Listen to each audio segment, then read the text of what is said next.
Do you have a scar on your knee? Chances are you do because almost everyone has one. Where did it come from?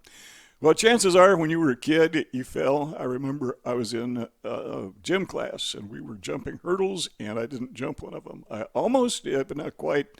Fell down, scarred my knee, and now I've got scar tissue on my knee that will be there for the rest of my life. I'm nearly 70 years old, and it's been there all these decades. Well, that's not the only thing that got scarred when I was a kid. Now, we are born hardwired to be social creatures, to be social people, to live in a social and fit in a social environment. But when you have high functioning autism, Asperger syndrome, you are eccentric as opposed to concentric. So you send off to school with a bunch of kids who are concentric and they notice you're a little bit different, so they withdraw from you.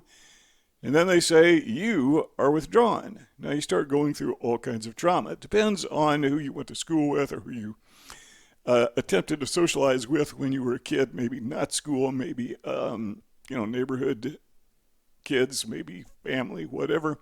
But you get the message, and the message is you're a little bit different, and that becomes the scar on your knee that is childhood trauma. And it's there. It's not going away. So how do you deal with that? A lot of things we can try to do. You know, I got a scar on my knee, but I wear long pants all the time, so you can't see it. So that's kind of masking, right?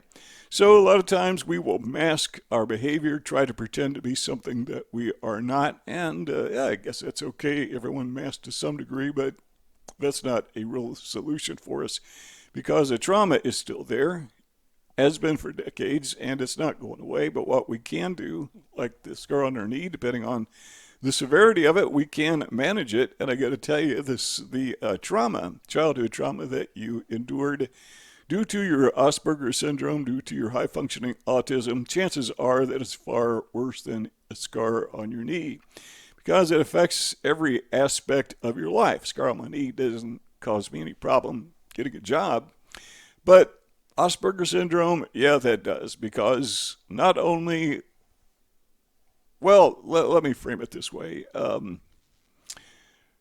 When we were children, people would withdraw from us because we're eccentric as opposed to concentric. And they would say that we are withdrawn because we are responding to them. So we learned that people want to withdraw from us. So we find it hard to socialize, so we withdraw from them, and we are accused of being withdrawn. We are accused of being maybe even antisocial. Most people don't know what that means. But they're the ones who are being antisocial to us, or we'll be accused of being avoidant. Well, they're avoiding us. We're just responding. And after a while, you get to learn. Neuroplasticity takes over when you're a child because, as little, your mind is, those early years, your mind is very malleable. It's easily changed. It's like a computer program. Someone gets in there and tampers with it. Like a virus may not even know that they're doing it, but they do it and it affects us. So there we are. We're stuck with it. So we can't really change it, but what we can do is we can manage it to some degree. Okay, how are we going to do this? Well, let's take a look at this. We've got 5 ways, management tools. Number 1 is what I call talk to your child self. Back in 2002, that's 20 years ago, I wrote a book that was relatively successful. We sold 25,000 copies of the book. And when I was writing the book, I had this idea of someone dealing with trauma by talking to a photograph of herself as a child. And so I'm going to draw upon that for this illustration. Imagine that you take out a photograph of yourself as a child, and or you could just imagine it if you want, and you talk to your child. I suggest you get a real photograph if you got one, and just tell yourself, things turned out okay. But let's put it in this context. What if you were thinking back as a child? What if someone had come and talked to you about your situation, about your autism, about your Asperger syndrome, about your difficulties working with other people socially? What do you wish they would have told you? Well, tell yourself that. Get out the photograph and tell yourself that. But always be sure to tell yourself that, hey, you worked out okay. Now, Another thing you might want to do is go to the scary place, what I call it. Because when you were a kid, chances are, wherever that place was, usually at school, but go to that scary place and physically, geographically, go visit it, close as you can get to it, within sight at least. And, kind of re-experience and reimagine what it was like being there, but now you're grown up and you're in control. And they can't get to you anymore. So now you're at the scary place, but you're safe. You're the adult at the place. I actually did this. I got in my car and drove. I was in the city to begin with. So I thought, while I'm here, I'm going to drive by the old school. So, in the old, where I used to live. So I drove by my house, old house I grew up in, parked nearby. And I walked to school, just like I did, 100 times when I was a kid. And I walked onto the playground on the school property, which was now a parking lot, not a playground anymore. It's where I scarred my knee, by the way. And I just stood there a moment and I told myself, I imagined trying to hit the softball, which I did a couple times. And I imagined what it was like being there, and had a little conversation with myself. And I said, hey, it's okay. You turned out. Don't worry about it. You're good. So that is therapeutic. That is one thing we can do. That is one way that we can help to resolve our childhood trauma, or at least, I can say it works for me. The second thing that works for me is this. Take notation of false beliefs. So these false things that you believe about yourself that you learned as a child, those things like you're withdrawn, when really it's others who are withdrawing from you and you're just responding. Things like they will say that, you will be repulsed or rejected by the group. And so you learn that you're repulsive. That's learned behavior. That's a learned thought. But it's not without basis, because people did repel you. They repulsed you. So you get this idea that you're repulsive. So what are you going to do with those thoughts, those false beliefs? Here's what I do is, and we talk about this in other videos, but I write them down. A lot of people go to bed with a teddy bear. Hopefully, you're an adult, you may not do that, but who knows? I don't know what you do. But I don't go to bed with a teddy bear. I go to bed with a notebook and a pen. And when those thoughts get me up at night, ruminants or whatever, I write them down in my notebook. Sometimes, not when I'm going to sleep, but other times I may keep a, what would you call it, a diary, a journal on my computer, but, I'm in bed. I don't want to get up and type on the computer, so I just write in my notebook. Can't always read what I wrote, but I know what I'm writing. So when those thoughts haunt my mind, come back, I just write them down. Okay, what am I doing? Well, I'm creating a journal of false beliefs. So when I want to know what my false beliefs are, all I have to do is consult my teddy bear, my notebook teddy bear, whatever. Number 3, this is kind of basic, and that is just acknowledge that the abuse actually happened. When you were a kid, you lived in a proverbial bubble that was transparent. You could see everything that was going on around you. You were an eyewitness. You were there, but you weren't a participant. You were just there, but there was no interaction. There was this invisible barrier, this invisible bubble that kept you from others and kept others from you. And so you're thinking, if I didn't feel the love, then I must not be lovable. If I didn't feel, as we said earlier, the acceptance, then I must not be acceptable. I must be repulsive. And so we need to take a moment and just think, that really did happen. I really did scar my knee. And there's the scar. I really did endure rejection, a form of abuse. And that's severe to a child. Maybe not so much to an adult, even though it still hurts.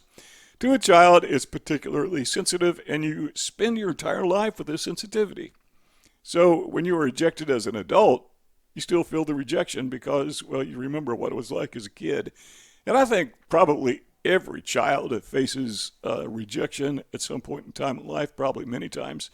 But when you are eccentric as opposed to concentric, then it becomes far more sensitive because you've endured it so many times. Number 4 is this. Just face reality in this sense. And this is a little bit different from number 3, which was acknowledge the abuse. But we're going to face reality in this sense that you did not create you. You did not create you to be autistic. That's the way that you're hardwired. It's the way that nature designed you. Perfectly okay with that. Not a problem. And you are not a problem. You did not create your social environment. It was just there. You were thrust into it. So it's kind of like being thrust into the scary dark woods when you're a child, all alone, all by yourself. Who would do that to the kid? Well, I don't know, but they send you off to school, and sometimes it's even worse. But what we do is we just simply face that reality. That's the way that the world was. That's the way that the world still is. Number 5 is this.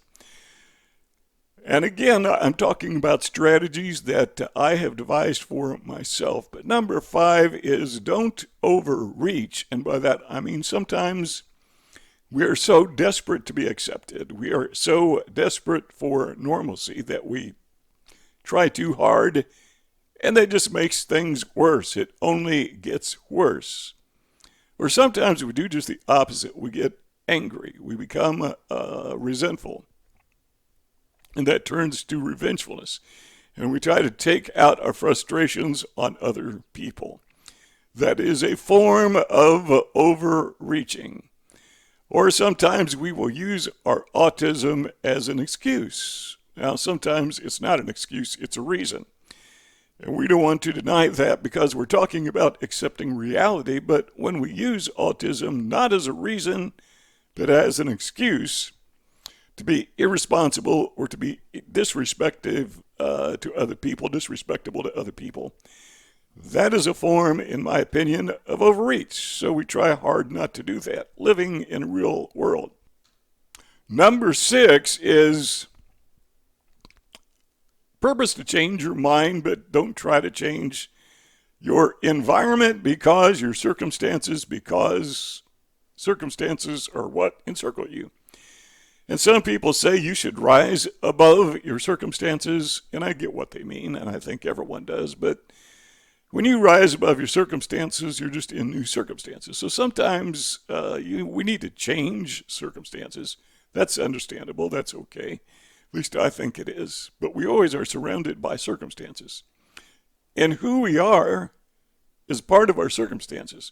And that part we simply cannot change. So, again, as we said earlier, neuroplasticity changed our mind literally as children. So what we can do is we can change our mind again.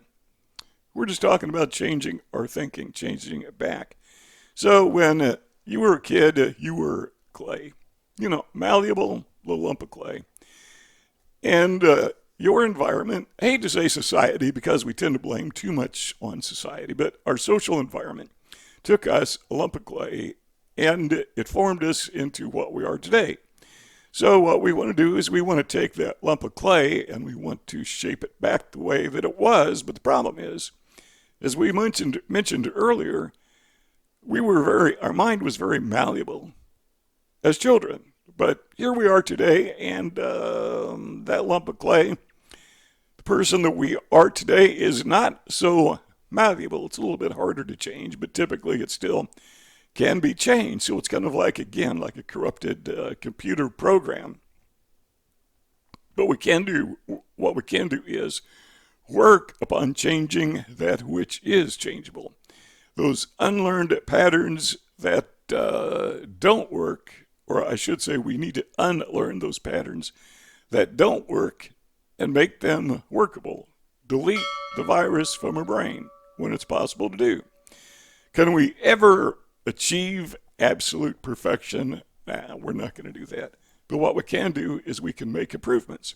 See the 2 rectangles on the screen? Let's keep talking if you want. All you got to do is click one of those 2 rectangles. The conversation will continue. If not, thanks for stopping by, and see you all next time.